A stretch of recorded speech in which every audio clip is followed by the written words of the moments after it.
Sorry po sa late na session natin ngayon dahil kagagaling ko po sa mga delegates namin, no, for the National Schools Press Conference Enhancement Training na namin ngayong gabi. Nag-start na po. Kakarating ko lang. Okay, so everyone, please join our Kahoot game. In few moments, we shall start the preliminary activity.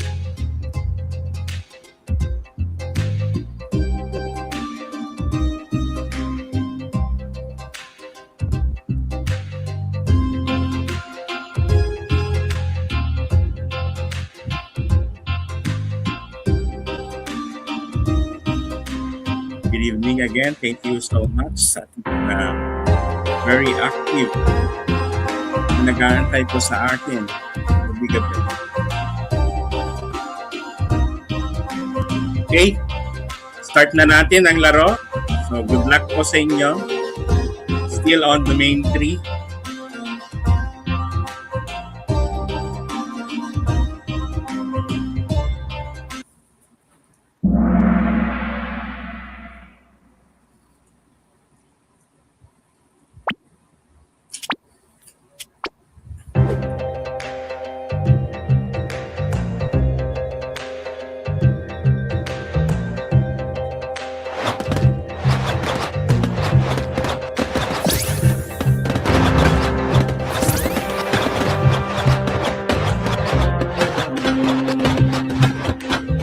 Wow, nangunguna ang Team Brain, followed by Team Monster, Team Tiger, Bliss.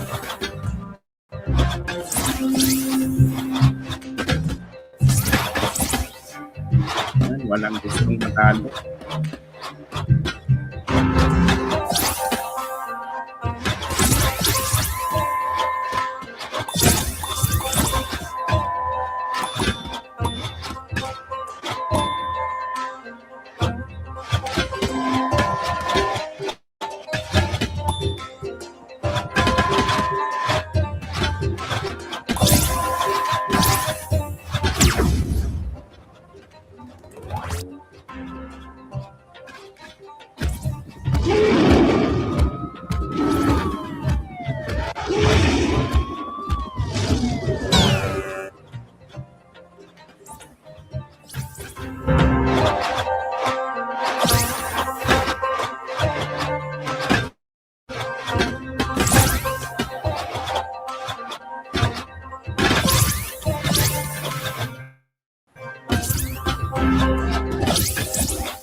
$49, $62, $44.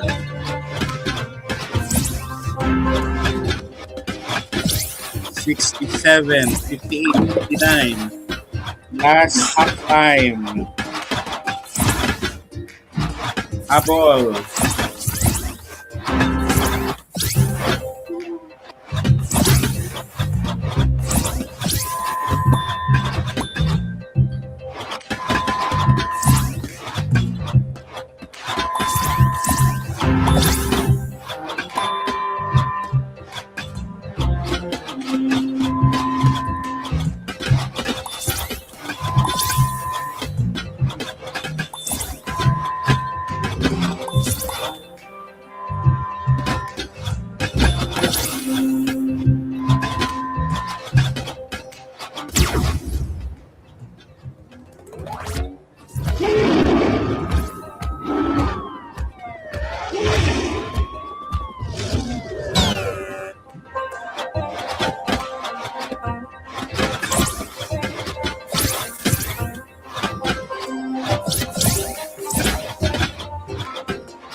Last 2 minutes.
Okay.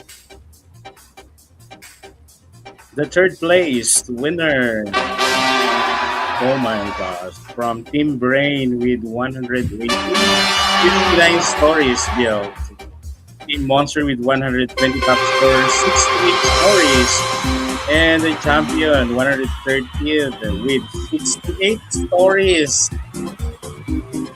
Ah, parehas na 68 stories pero naging first place ang Team Tiger. Ano kaya yung pan nila? The basis for recognizing the first. Wherein parehas na 68 stories. Tapos 120 points pa yung top scorer. Yun.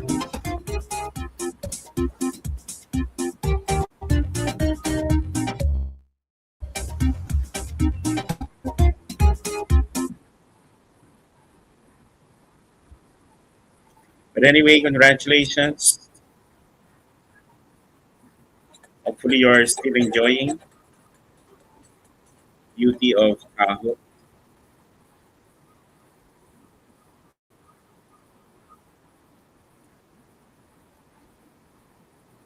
Where was our session last night?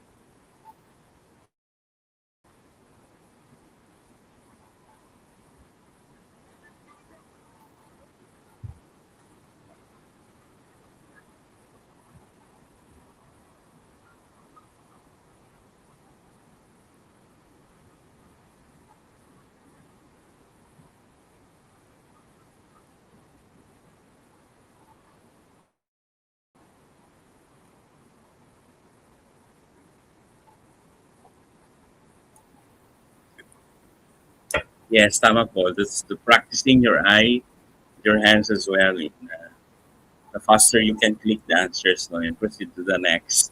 That's a good sign and a good skill that you need to master. For last night's session,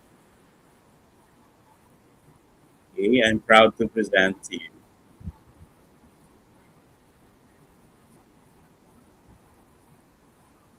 We have one, two, three, four, five, six, seven, eight, 8 top scorers with 100% score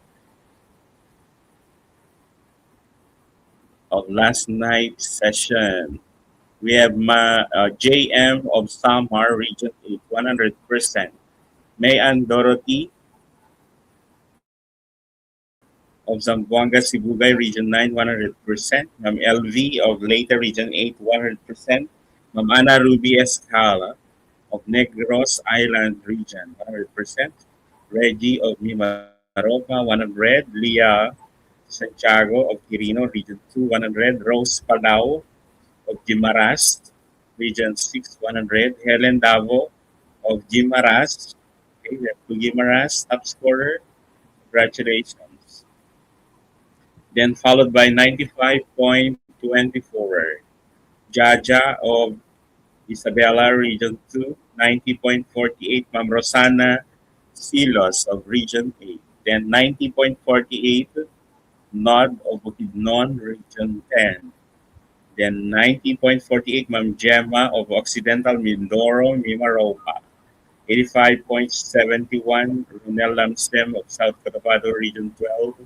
80.95, Aris of Masbate, Region 5. On Janet Madayag of Sultan Kudarat, Region 12.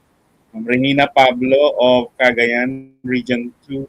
And Ma'am Eloisa of Cotabato, Region 12. 76.19. Sir Dandy of Eastern Samar, Region A. Naingay pa pala itong news na yan.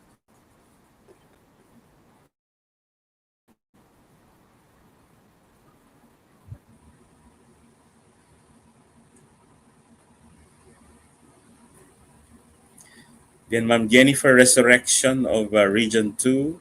Virgie of Rizal, 4A. Cristina Montiero of Laguna, 4A. 76.19, Ma'am Sarah Elaine of Region 10.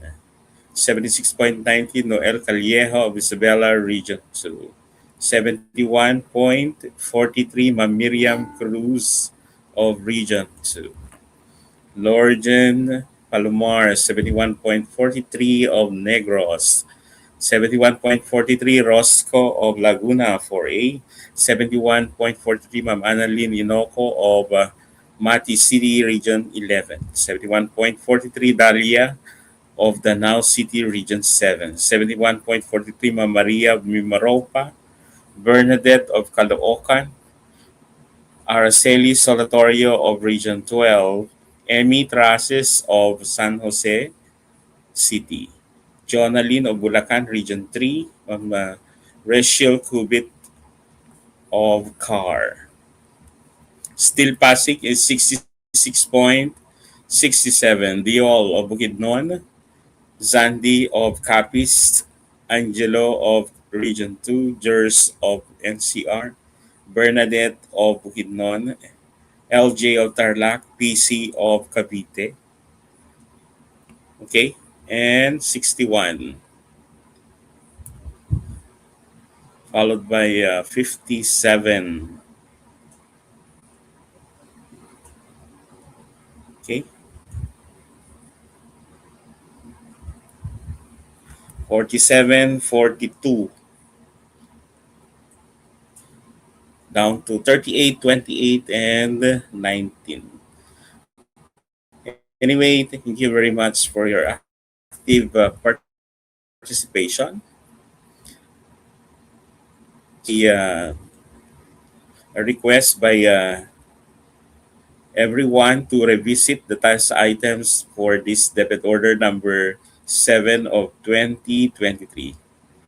Okay, bago tayo pupunta sa ating sessions, may we revisit the questions. No?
Okay, remember that this is a previous issue ones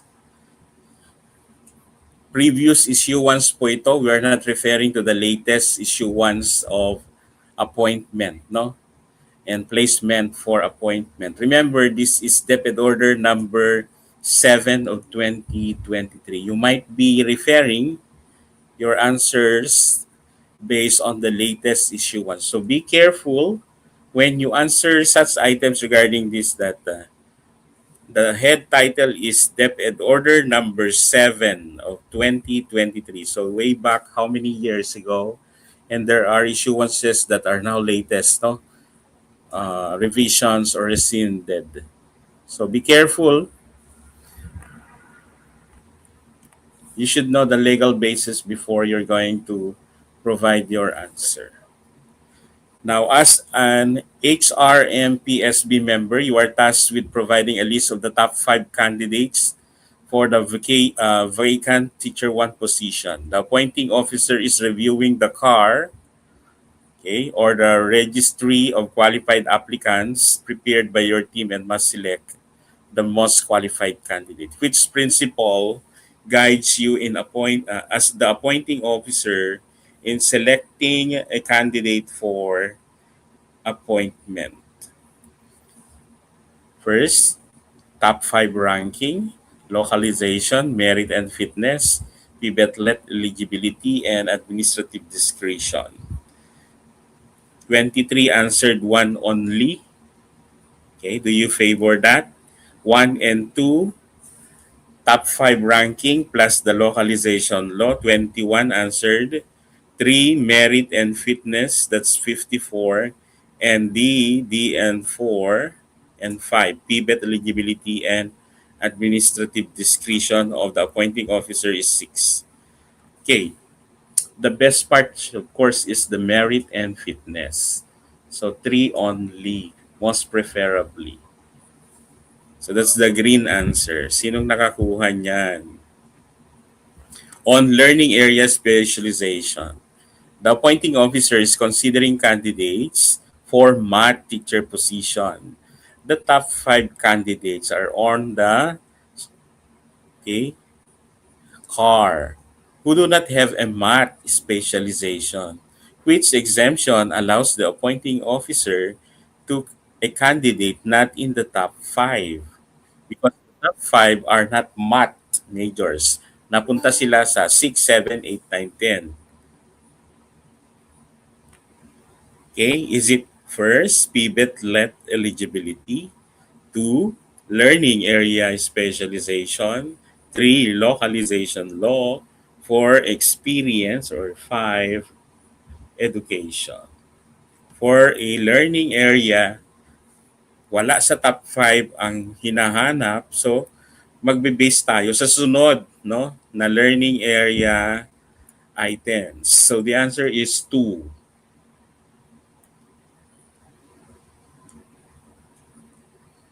Lalong-lalo na kung ang mga top 5 ay Filipino, MAPE at hindi aligned sa mathematics. Yan.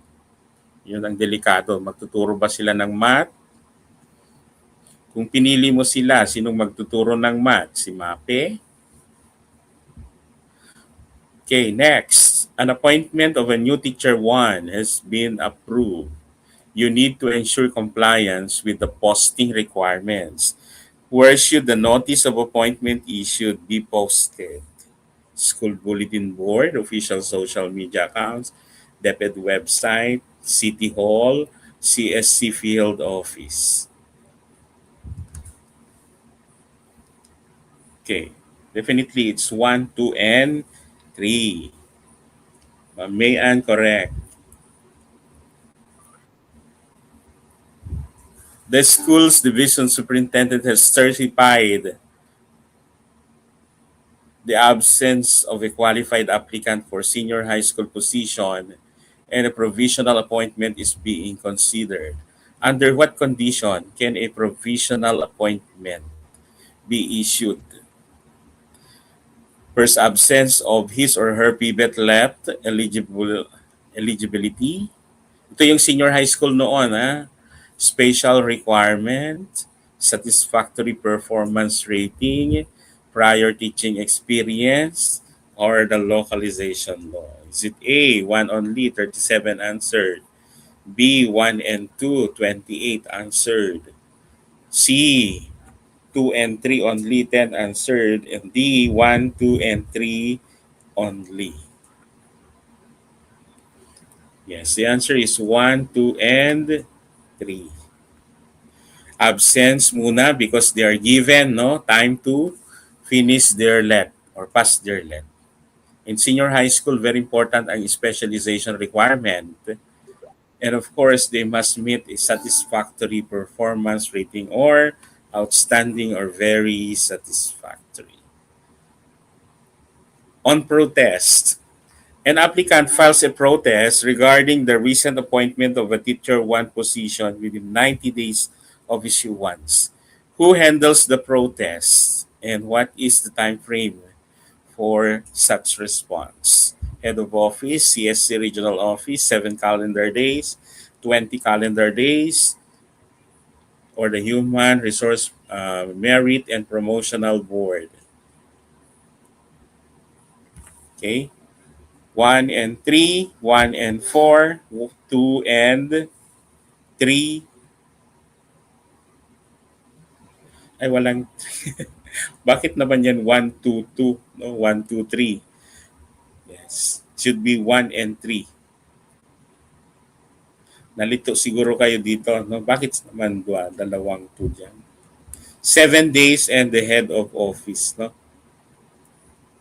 For background investigation, an appointing officer is unsure about a candidate's disqualification and a request background investigation. Who is responsible for the conduct of background investigation? Human Resource Merit and Promotion, Human Resource Management Officer, Appointing Officer, CSC Field Office, or the SDS.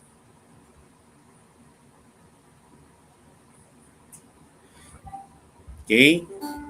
It's the HRMO to conduct the investigation office, followed by the division, wala naman yan, no? Si division ASDS plus si attorney.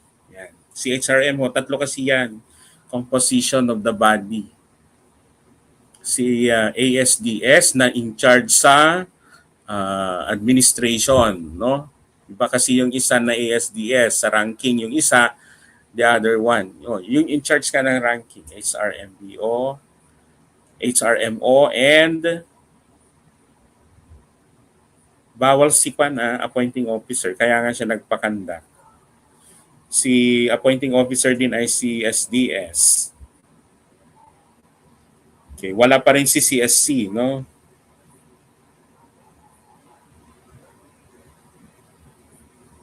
Hindi rin si HR MPSB. External body dapat. Yan, si attorney ng division. Tama.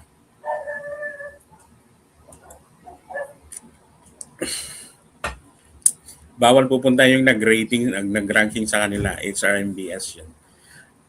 An appointment to teacher 1 is approved. Now, the appointee is concerned about when the appointment will take effect. Appointee, yun yung teacher 1. No? According to DepEd order, when does an appointment become effective? Is it on the date of signing of the office appointing officer, date of posting, date of issuance, date of acceptance by the appointee, or date is specified by the appointment document?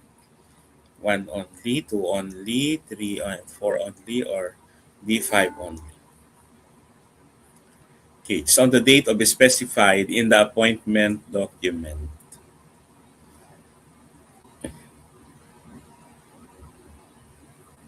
A provisional appointment is issued to a senior high school teacher due to lack of qualified applicants. How long can a provisional appointment last before the reappointment or renewal is necessary? 1 semester, 1 year, 6 months, 5 years, until a qualified applicant is available. Okay. Renewable every 1 year. No? For senior high school to referring to the appointment of the senior high school provision. So renewable after each year. Kung gusto pa nila, sige, bibigyan ka ulit ng provisional appointment. Hanggang makapasa ka ng let mo. No? Ilang year ba ang bago ka? Tanggalin na? 3 years ata, no? 3 years kang bibigyan ng chance to pass your let.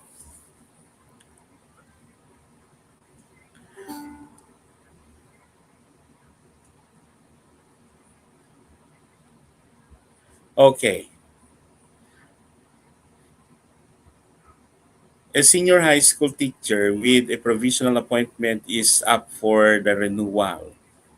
What is the requirement for the renewal of provisional appointment?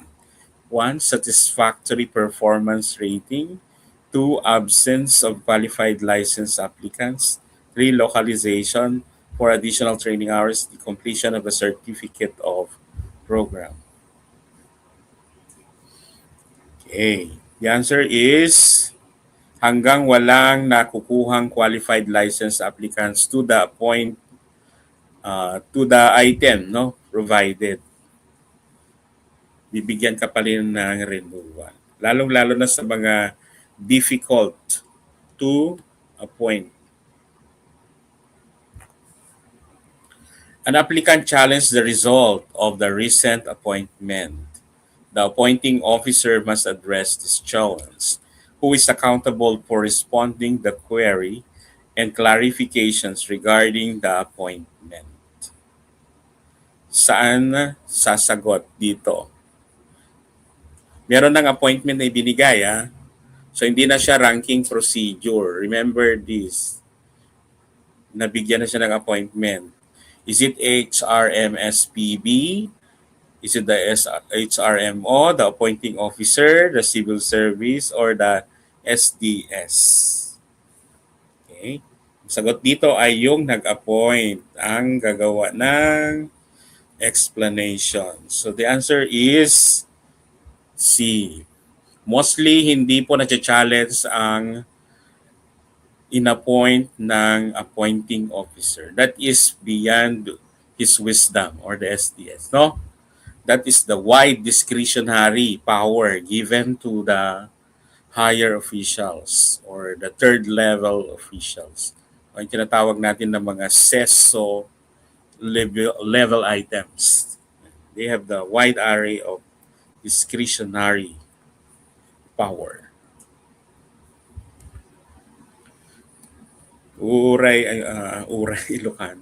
Kahit anong gawin mo, no, kahit saan ka magsulat-sulat, mahirap kalabanin, no? Better na lang makiusap ka na lang na sana mabigyan ka sa susunod na item. Kesa gumawa ka ng mga pag-protest, mas ginawa mo pang kahiya-hiya, no, yung proseso.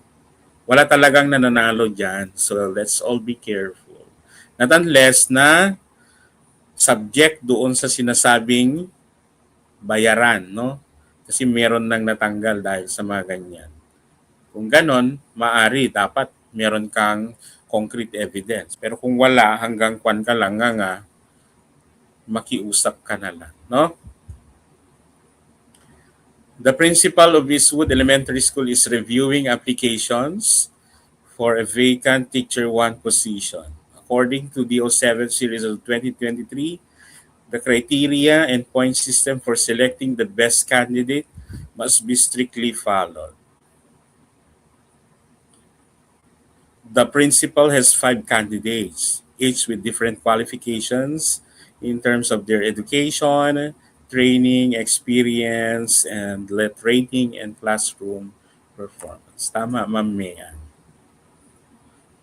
Based on the 07, which among these criteria is allocated for the highest number of points in the comparative assessment or the CAR for Teacher 1 position?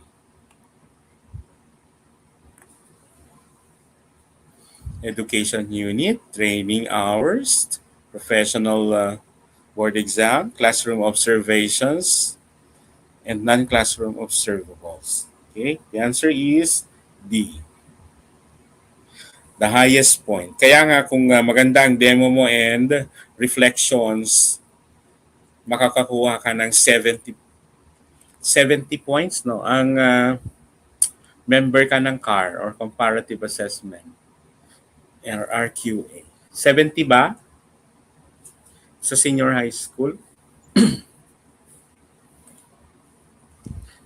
Bago nag-harmonize lahat ang Teacher 1 items. Okay? Next, during the recruitment process, Principal Garcia is tasked with organizing classroom observations. According to the DepEd guidelines, specific protocols must be followed to ensure fair and objective. Sa senior high, 50 ba noon? Mababa atang 50, parang 70. Check natin. Principal Garcia needs to ensure that the selected observers are properly prepared and the classroom process is transparent and consistent, which is not a requirement for those who will conduct observation for the processing of Teacher 1 applicants. Okay, not is observers are allowed to bring and use their rating sheet during the observation. What they're going to hand in is the observation notes, not rating sheets. Okay? Which of the following VPST classroom observable indicators is not included in the criteria for Teacher 1 positions? Apply knowledge, use of range of teaching strategies, apply range of teaching strategies, plan, implement developmentally, sequence lessons, or manage the classroom effectively to ensure non-classroom kasi si E, no?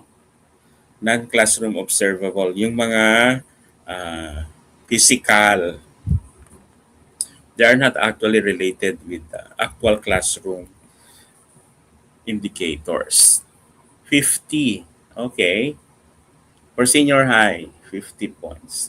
Bakit kaya? Mababa naman yun. Ang daming hindi pa na-absorb na senior high school. Ang daming provisional. Yung LET. An applicant for T1 position has a diverse background, including part-time teaching experience and advanced educational qualifications. To accurately assess the applicant's qualification, HRMPSB needs to refer the increment table, no, provided in the O7 of 2023. According to the increment table, which of the following qualifications will earn highest points in terms of the education? Ito yung mga may master's and doctorate. Of course, the highest point will be given to education with doctorate degree, no? Rather than that of master's. Yun yung sinasabing increment na ang basic level ay 0 points. So, kailangan kang mag-earn ng more education units for increment points. Now, during the selection process, one of the applicants for T1 position presents certificate of various training programs that they have attended over the past 5 years. Then the principal must evaluate these trainings based on their relevance and duration to assign points accordingly. Which of the following training durations will receive the highest points based on the increment table for training? Is it 32 hours, 48 hours, 80 hours, 104 hours, or the 240 hours? Of course, kung ano yung pinakamataas, yun yung pinakamataas din ang points earned. No? The 240 hours considered, ito na yung mga TM o Teachers Methodology Training course. Yan. Course na ang tawag sa mga training programs na yan. No? Or scholarship points. Next, Principal Rodriguez is tasked with organizing the administration of TRF for teacher applicants for various positions. He needs to ensure that the TRF administration follows the prescribed protocols outlined. According to the protocols, how many TRF evaluators are required to rate the accomplished teacher applicants? Okay, one, two, three, or four. Okay, as per DepEd memo is, or the order is requiring three evaluators, no? There must be three evaluators. Next, still on TRF, due to logistical constraints, she decides to administer the TRF online using the Google Form. She needs to ensure that the online administration follows ito yung kwan, no? Reflection protocols. According to the protocols outlined, what precautionary measures should Principal Santos take in administering the reflection through online form? Okay? I-click natin yung lock mode to prevent applicants from opening within a specific time period. If you allow them to open, everyone, permit applicants to submit, walang credibility yung mga sinadmit nila, no? Okay, we have the behavioral events interview. Principal Reyes is conducting BI sessions. What is the primary purpose of conducting interview? Assess the applicant's knowledge of the subject matter, evaluate the proficiency in classroom management, gather additional information about the applicants, determine the applicant's proficiency, or assess the applicant's performance. Our answer is C. Gather further informations that is not specified in the required documents. In terms of the skill test, yan. Sa senior high school, kailangan ng skill test, no? So Principal Garcia is considering the conduct of the skill test into their specialized tracks or strands. She wants to ensure that the test accurately assess the applicant's skill and competencies. When is the most appropriate conduct of the test? For all the teacher applicants, regardless of their specialization, only for applicants with prior teaching knowledge, only for applicants applying the administrative functions, or D, for applicants on specialized tracks, strands, or specializations. E, as a replacement for the behavioral events interview. The answer is D. 86 got it right. Now, on the deadline of submission of documents, what is the policy regarding the submission of additional documents after the deadline? Is it accepted? That's A. Five got answered it. B, additional documents should be submitted after the deadline. 13 got shared the answers. For C, there should be no additional documents shall be accepted. That's the answer. In terms of assignment of application code, each applicant shall get an application code, no, from the central office. This is to ensure that there are objectivity and integrity of the process. 93. So I think there's no problem with the items answer key. Tama ba ako? There were no reputable answer keys. So congratulations those who got 100, walang increment or discretions to your 100% accuracy. Again, congratulations. Okay, I cannot or I can no longer provide the discussions. That's why we'll proceed immediately to your mock test for tonight. Let just give me 1 or 2 minutes to prepare your test items. Okay po ba?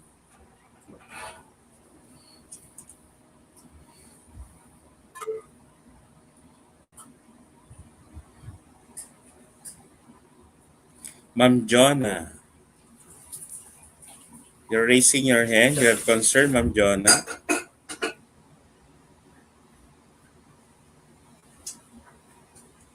Please open your mic.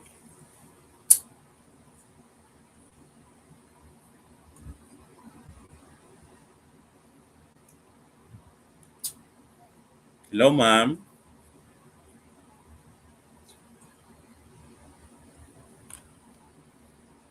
Baka napindot lang.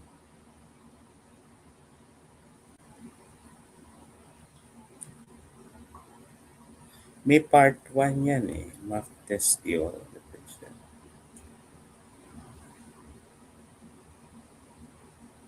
Meron akong part 1 yan.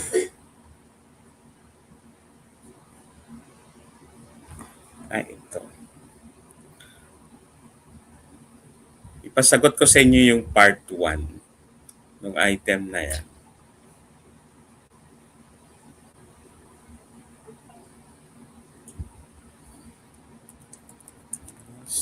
Exam for DO7 series of 2020.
Thank you very much po sa mga nagsisend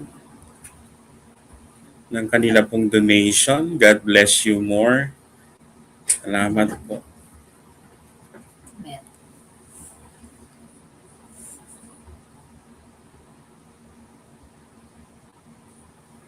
Si Ma'am Feli. Thank you very much, Ma'am Feli.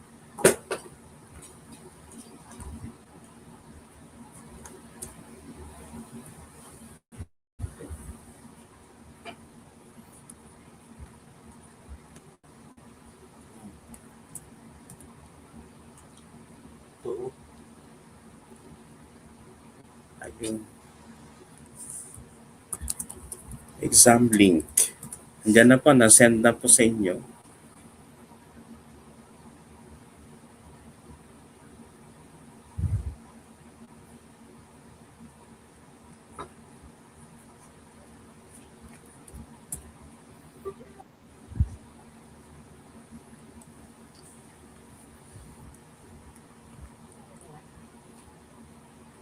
Mga donations.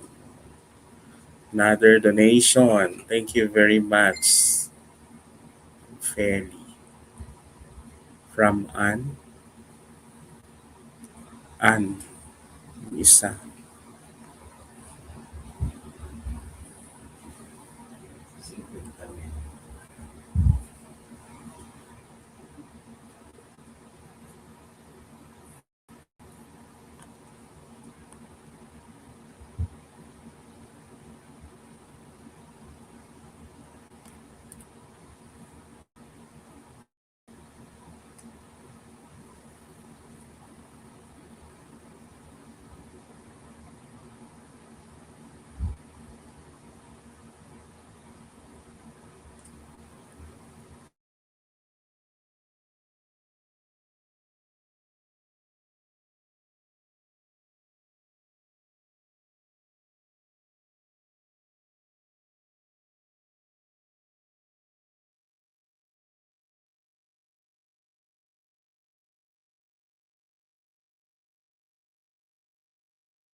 Thank you very much to those who are sending their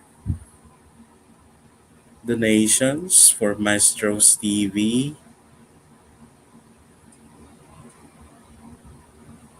God bless you more.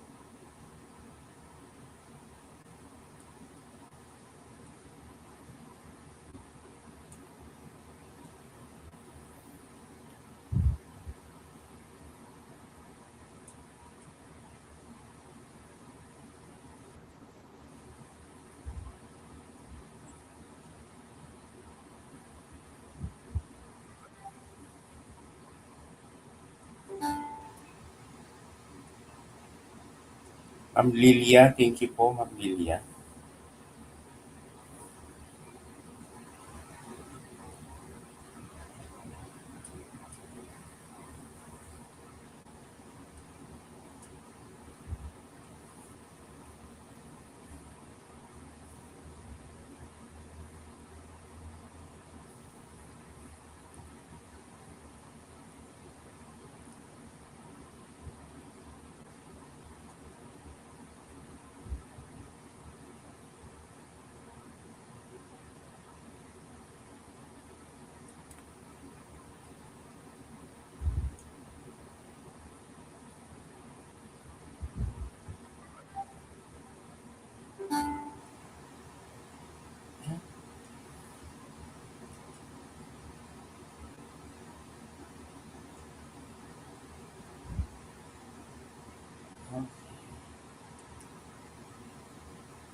May 1 hour na ba ako, te? Ano, wala pa, no?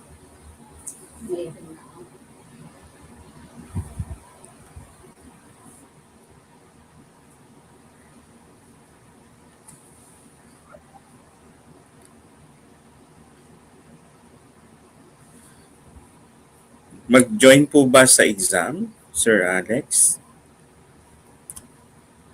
Yan po ang exam link. Mabubura na po kasi ito after our session.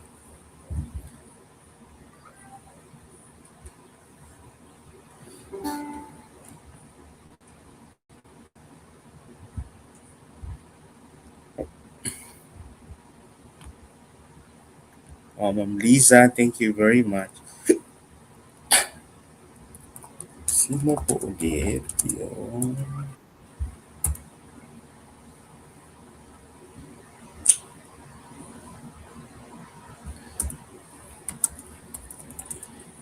mga request Magre-request po ng mock test 3.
Okay, so salamat po. There are already five submitted their answers. You still continue to provide your responses, and tomorrow we will be sharing again, no, the the key to corrections and of course the summary of your assessment. Once again, thank you so much for your continued patronage of our Maestros TV review.